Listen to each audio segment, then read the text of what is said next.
Bonsoir à tous et bienvenue à cette nouvelle édition d'information en langue française sur Afrique Média. Merci également de nous recevoir chez vous. L'actualité l'oblige. Nous commençons par Madagascar, où le premier tour de la présidentielle a donc eu lieu le 7 novembre 2018 à Antananarivo, du moins sur toute l'étendue du territoire malgache. Et donc les dépouillements ont commencé. Et ce 8 novembre 2018, nous avons déjà les résultats très partiels de ce premier tour. Alors nous allons retrouver M. Guy Fondop en Antananarivo. M. Guy Fondop, vous nous faites savoir qu'il y a un coude à coude entre Rajoelina et Mag Ravalomanana et que Rajoelina pourrait être à la tête de ce premier tour, lui qui a déjà remporté jusqu'ici 43,50% des voix. Alors qu'en est-il exactement, M. Guy Fondop, vous qui touchez du doigt la réalité à Antananarivo?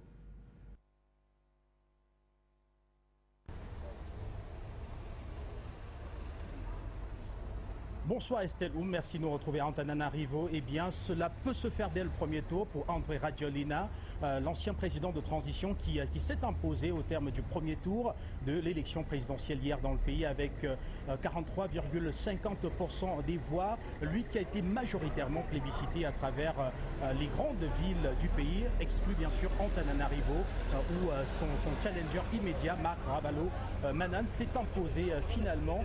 Et de nombreux observateurs, vu la popularité d'André Rajoelina dans l'arrière-pays, pensent que celui-ci pourrait s'imposer avec à peu près 60% n'est-ce pas, de votes favorables au terme des décomptes. Parce que rappelez qu'en ce moment, les voix sont en train d'être centralisées depuis l'arrière-pays. Donc André Rajoelina qui pourrait s'imposer dès le premier tour et remporter donc cette élection présidentielle 2018 à Madagascar. Alors, Monsieur Guy Fondop, vous ne nous quittez pas. Et il y a une autre information qui nous est parvenue par vous, bien sûr. Information selon laquelle Lao Ravalomanana, donc la maire de la capitale Antananarivo, aurait utilisé l'administration de la mairie pour soutenir la candidature, ou du moins les élections de son mari, Ravalomanana. Qu'en est-il exactement? Justement, Estelle, il y a une énorme polémique qui enfle ici à Antananarivo autour de Lao Ravalomanana, bien sûr en parlant de l'épouse de Marc Ravalomanana qui a remporté la ville, la capitale malgache. Voilà, elle qui est maire donc de la ville aurait soutenu son mari à travers des réseaux de l'administration pour lui permettre de remporter cette ville capitale dans cette élection présidentielle malgache. Beaucoup de Malgaches pensent qu'elle a joué donc des réseaux de la mairie et même quelque part de certains moyens de la mairie pour pouvoir donc imposer son mari voilà, à la tête de cette ville, lui donnant cette seconde place, telle que vous l'avez suivi, n'est-ce pas, prononcée par la Commission nationale électorale indépendante de Madagascar. Merci donc à vous, Guy Fondop, qui est l'un de nos envoyés spéciaux à Madagascar pour ces élections au présidentielles. Après Madagascar, nous mettons le cap en République centrafricaine où les membres de l'Assemblée nationale ont voté donc un projet de loi portant sur la création de la Banque africaine d'import-export. C'est un reportage signé par Khalid Mama. Cette adoption fait suite à la session plénière tenue le 5 novembre 2018 par les élus du peuple à Bangui. Ces derniers se sont appuyés sur un rapport conjoint de la Commission des affaires étrangères et économiques, en couple avec celle des finances et du plan. Cet accord assurera le développement économique du pays en général et le commerce intra- et extra-africain en particulier. C'est ce que souligne le président de l'Assemblée nationale centrafricaine, Laurent Gonbaba. En outre, celui-ci a souligné des avantages du dit accord. À titre d'exemple, l'octroi aux investisseurs d'un traitement juste et équitable. Dans le même sillage, ces investisseurs pourraient bénéficier d'une liberté de transfert en cas d'exportation de leurs biens. Après cette première étape de création d'Afremix Bank en Centrafrique, le pays compte souscrire au capital de cette structure, car la Banque africaine de l'importation et de l'exportation souhaite remettre à la République 1 million d'unités de compte à titre de soutien, ce qui équivaut à 850 millions de francs CFA. Créée le 8 mai 1993, l'Afremix Bank, dont le siège est au Caire, en Égypte, fonctionne au même titre que la BAD ou la Banque de développement des États de l'Afrique centrale. Elle est spécialisée dans le développement et à ce titre, l'institution financière prévoit de décaisser une somme de 90 milliards de dollars entre 2017 et 2021. Ceci au profit de ses 48 pays membres. En Afrique du Sud, le premier forum pour l'investissement en Afrique a ouvert donc ses portes à Johannesburg et il y a seulement quelques jours. C'est donc la Banque africaine de développement qui est donc à l'origine de ce rendez-vous. Les détails dans ce reportage signé par Junior Roffon. C'est le 7 novembre 2018 que Johannesburg a ouvert ses portes au African Investment Forum. Grâce à la Banque africaine de développement, les délégations gouvernementales de toute l'Afrique ainsi que les entreprises du monde entier échangeront sur plusieurs sujets. La dynamisation des transactions sur le continent est l'objectif principal de cette discussion. Pour ce faire, les ministres venus de plusieurs pays, notamment de la Côte d'Ivoire, du Nigeria, de l'Angola, de la Guinée-Conakry ou encore du Mozambique, devront convaincre les investisseurs de l'effectivité de réglementations favorables aux affaires ainsi que de la présence des compétences humaines dans leurs pays respectifs. Les investisseurs, quant à eux, venus d'Asie, d'Europe, d'Amérique et aussi d'Afrique, veulent minimiser les risques en étant sûrs de la rentabilité de leurs investissements.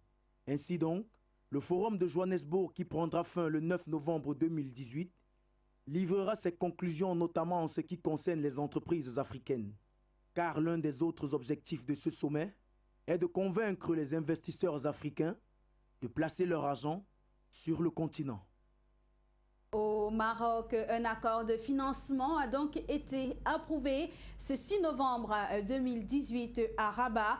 Ceci entre le gouvernement marocain et la Banque africaine de développement. Et cet accord vise donc à améliorer les conditions à l'accès à l'eau potable chez les Marocains. C'est un reportage signé une fois de plus par Junior Roffon.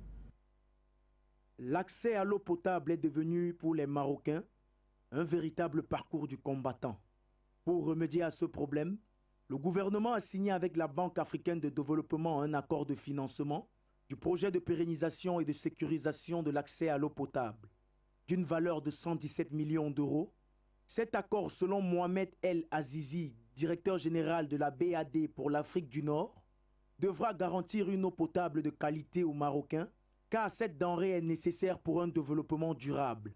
Pour les autorités du pays, ce projet qui s'inscrit dans le plan d'investissement 2016-2020 de l'Office national de l'eau et de l'électricité permettra d'améliorer les conditions de vie de millions de Marocains.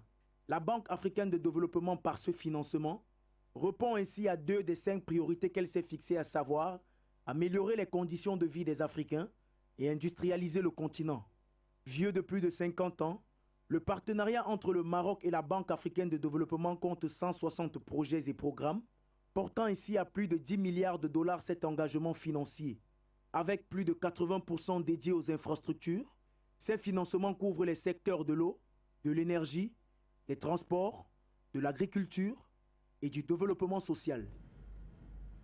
Au Bénin, le Festival de l'innovation technologique MIC Afrique sera officiellement lancé le samedi 10 novembre 2018.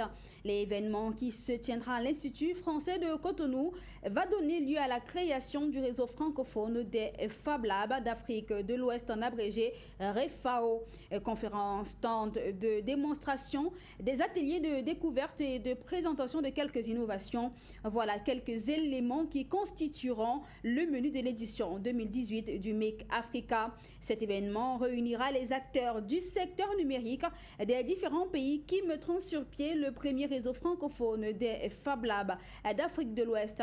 Les objectifs à atteindre par le dit réseau se déclinent en plusieurs axes, à savoir développer des programmes de formation et de valorisation des compétences numériques, organiser chaque année des activités autour de l'intelligence de la main, de la créativité numérique et du du fer, œuvrer à la réduction de la facture numérique et de l'innovation technologique dans une démarche inclusive avec pour public cible les femmes et les jeunes, et enfin encourager l'entrepreneuriat dans le secteur du numérique.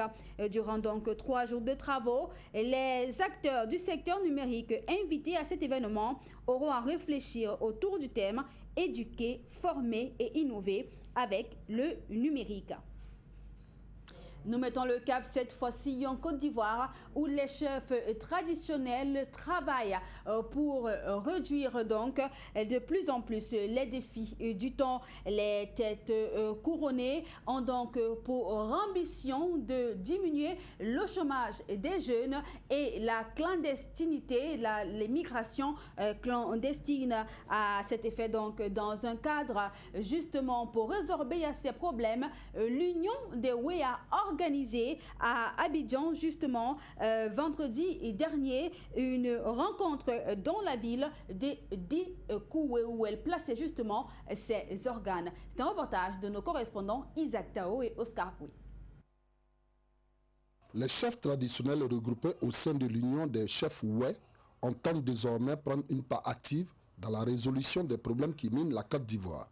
C'est pourquoi l'Assemblée générale extraordinaire tenue à Diokoué a accordé tout son sens à la mise en place des organes de gestion de l'Union. Les raisons de la rencontre avec Joseph Tawo, chef de canton. La rencontre aujourd'hui a pour objet 2 aspects. Le premier aspect, c'est la présentation de l'Union des WEA mise en place par les membres fondateurs. Et le deuxième aspect, c'est la mise en place des organes de gestion de cette union. Il lance vraiment un appel à tous ces chefs traditionnels de venir se moudre dans l'union des WEA afin de faire la promotion non seulement de notre culture, mais en plus valoriser notre patrimoine local. Désigné par ses pairs pour conduire les destinées de l'union des WEA, Blanchard Joseph Do, commandant des douanes à la retraite, s'est prononcé sur la structure qu'il est appelé à diriger. C'est l'occasion de cette assemblée générale de l'association de notre union pour dissiper la confusion que certaines personnes de mauvaise foi sèment dans l'esprit de nos concitoyens, tendant à nous diviser qu'à nous unir. Au-delà, l'Union envisage aussi bien de mener une farouche lutte contre les conflits fonciers et l'immigration clandestine. Au thème de cette rencontre, des participants se sont prononcés à notre micro. Cette union que nous avons vue tout à l'heure naître, nous avons été conviés en tant que membres du bureau de l'Alliance WEA. C'est pour vous dire l'importance déjà que cette union-là accorde à la jeunesse par l'association qui s'appelle Alliance WEA. Et vraiment, nous sommes partants, nous sommes émus quand nous voyons que nos parents ont attendu notre cri de cœur, qui était l'union des fils du Cavalier et du Guémon, du WEA, tout simplement pour lutter ensemble. C'est une action, une très belle action qui vient de naître. Parce que nous, les WEA, on était un peu éparpillés. Il faut cette union-là pour qu'on puisse se retrouver et se parler franchement pour le meilleur devenir de notre région. L'union fait la force. En s'organisant, on entreprend beaucoup d'activités. C'est pour cela que je suis très ému.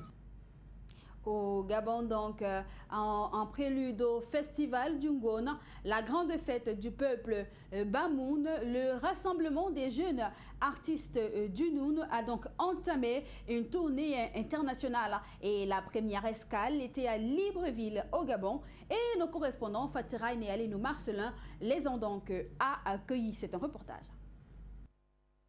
Venus pour mieux faire connaître leur mouvement et surtout les idéaux défendus, le Rajanoun est à Libreville pour la promotion du vivre ensemble, qui est leur cheval de bataille. Le président de cette association a tenu à donner les objectifs ainsi que les perspectives d'avenir pour ce groupe de promoteurs de valeurs. Nous nous sommes sentis chez nous, comme si nous étions chez nous. Ça a été superbe, de l'hospitalité du Gabon, et nous sommes tellement contents. Après l'étape de Libreville, la destination prochaine, c'est la Guinée équatoriale. Une tournée actuellement internationale de l'Afrique centrale d'abord. Nous prenons pour le vivre ensemble dans tout le monde entier. Les organisateurs de cette tournée n'ont pas manqué d'exprimer leur motif de satisfaction après une première sortie plutôt réussie. Le Rajanoun qui est le rassemblement des jeunes artistes du Noun. Donc nous sommes en tournée internationale et la première étape c'est Libreville. Nous sommes donc sur le territoire gabonais pour passer le message du vivre ensemble. Le but c'est surtout travailler pour la cohésion sociale, l'entraide, l'union. Vous savez, l'unité, ça fait la force de tout ce qu'on entreprend. C'est encore important de prévenir que de guérir. Donc, voilà pourquoi on a choisi le slogan « Vivre ensemble » parce qu'il faut prévenir au lieu de guérir. Alors nous venons donc d'assister à un concert géant qui nous a été offert par le Rajanoun, le rassemblement des jeunes artistes du Noun. Ils sont dans une tournée internationale et je m'adresse ici en tant que représentant du comité d'organisation de cette arrivée ici. Alors je voudrais dire qu'il est question de promouvoir la culture Bamoun à travers la musique particulièrement. Et il est question également de faire découvrir aux yeux du monde cette dynamique nouvelle qui s'est créée dans le département du Noun et qui est en train de monter en puissance. Ensemble, le séjour du Rajanoun au Gabon aura été une étape capitale dans la promotion de la culture et du vivre ensemble.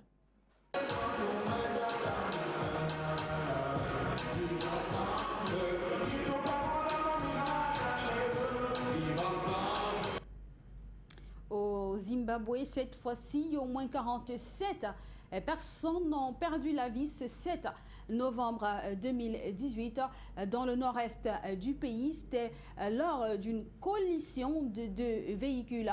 L'information a donc été rendue publique par la police du pays. Les détails dans ce reportage est signé par Lydiane Dedi. Du sang à flot sur les routes du Zimbabwe, le tronçon de l'est du pays précisément, a fait une quarantaine de morts. La faute à une collision de deux cars sur la route reliant la capitale Harare à Rusape. La police zimbabwéenne en a fait le constat hier mercredi et parle de nombreux blessés et de 47 personnes mortes. 30 corps ont déjà été identifiés. 2 enfants font partie des morts avec 46 adultes. Ce bilan de victimes pourrait s'alourdir alors que les opérations de recherche se poursuivent encore. Cet accident s'est produit près de Rusape, dans la province de Manicaland, à 156 km de Harare, la capitale zimbabwéenne. La cause de l'accident reste inconnue pour l'instant. Les 2 autobus accidentés appartiennent respectivement à Bolt Cutter et Smart Express, 2 compagnies locales d'autobus de longue distance. Une enquête a été ouverte pour déterminer les véritables causes de cette collision, mais des observateurs parlent d'un excès de vitesse de l'un des véhicules. Les accidents de circulation sont très courants au Zimbabwe, où les routes sont défoncées en raison du mauvais entretien depuis plusieurs années. La route où a lieu l'accident avait cependant été refaite récemment. En juin, 43 personnes ont été tuées dans un accident dans le nord du pays, sur la route menant à la Zambie voisine.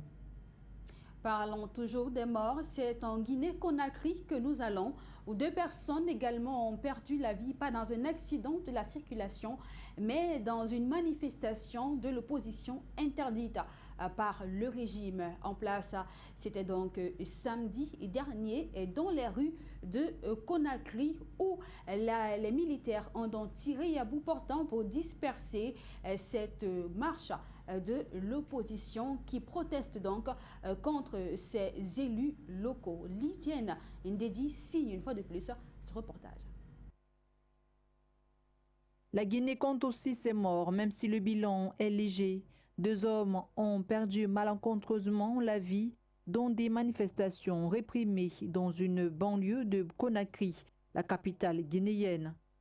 Il s'agit de Mamadou Bella Baldé, 30 ans, qui est tombé en sortant de chez lui avec 3 de ses amis dans le quartier de Wandara sur des militaires qui ont alors ouvert le feu, le touchant mortellement à la tête et l'un de ses compagnons, Mamadou Alimou Diallo, à la poitrine. Une source à l'hôpital Inis Dine a appuyé ce bilan et a affirmé que l'établissement avait reçu les 2 corps. Ses 2 autres amis, eux, ont été blessés et sont admis aux soins intensifs. Aucun commentaire des autorités jusqu'à présent. Ces Guinéens restent en fait morts accidentellement car ils se sont pointés net à la fin de la marche de l'opposition. Les manifestations se sont bien déroulées toute la matinée et une partie de l'après-midi d'hier mercredi. Le calme est revenu à 16h heure locale, dont il n'y avait plus de manifestations au moment du passage des militaires. L'opposition guinéenne avait appelé à une nouvelle journée ville morte hier mercredi à une manifestation ce jeudi. La manifestation de ce jeudi, elle, a été par conséquent interdite par les autorités guinéennes. En Tunisie, l'état d'urgence en vigueur depuis 2015 dans le pays à cause des attaques sanglantes des djihadistes a de nouveau été prolongé jusqu'au 6 décembre 2018. L'information a été rendue publique ce 6 novembre 2018 par la présidence tunisienne. Les détails dans ce reportage signé par Junior Wafo. C'est à cause de l'attentat perpétré le 29 octobre dernier que le président tunisien Béji Saïd Essebsi a décidé de prolonger l'état d'urgence jusqu'au 6 décembre 2018. En vigueur depuis désormais 3 ans, cette prolongation fait suite à l'attentat survenu à l'avenue Habib Bourguiba qui avait alors fait 20 blessés légers. Car, faut-il le rappeler, l'état d'urgence avait été proclamé dans tout le pays le 24 novembre 2015 après un attentat revendiqué par l'État islamique qui avait fait 12 morts. Outre les raisons sécuritaires, les tensions sociales qui secouent le pays amènent certains députés à s'interroger sur la véritable raison de cette nouvelle prolongation. 8 ans après sa révolution, la Tunisie reste fragilisée en dépit d'une relance de sa croissance qui exacerbe les tensions socio-politiques. Le cas le plus récent étant la non-approbation par la présidence de la République du remaniement annoncé par le chef du gouvernement. Mais malgré toutes ces incompréhensions, les autorités se disent confiantes pour ce qui est de la gestion de cette crise. La page étrangère à présent dans ce bulletin d'information et nous commençons par le Mexique. Une nouvelle loi sur la rémunération des fonctionnaires et des chefs d'État a donc été votée récemment.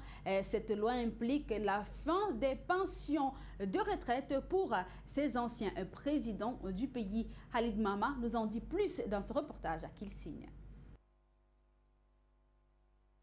Dans cette nouvelle loi portant sur la rémunération des fonctionnaires et du chef d'État mexicain, publiée le 5 octobre de cette année, le premier axe repose sur la baisse du salaire présidentiel. Celui-ci gagnera désormais 108 000 pesos mexicains par mois au lieu de 209 000 pesos comme antérieurement.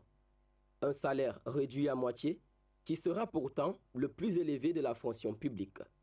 C'est ce que stipule la nouvelle loi sur la rémunération des fonctionnaires. Ce texte implique la fin des pensions de retraite pour les anciens présidents du pays. Ceux-ci touchaient jusqu'alors une somme de 10 000 euros par mois. Cette loi met aussi un accent sur la limitation des indemnités, ceci en cas de licenciement ou de départ anticipé. Ce texte fait partie des réformes annoncées par Andrés Manuel López Obrador lors de sa campagne électorale dans le pays. Malgré l'enthousiasme qui abrite l'équipe de transition, il semblerait que la mise en application de ce texte ne se fera qu'à partir du 1er décembre 2018. Aux États-Unis, c'est par là que nous terminons. Le Congrès des États-Unis d'Amérique accueille en son sein pour la première fois 2 femmes musulmanes et ces 2 femmes intègrent donc cette organisation à la suite des élections de mi-mandat qui se sont donc tenues le 6 novembre 2018 dans le pays. C'est un reportage signé une fois de plus par Khalid Mama.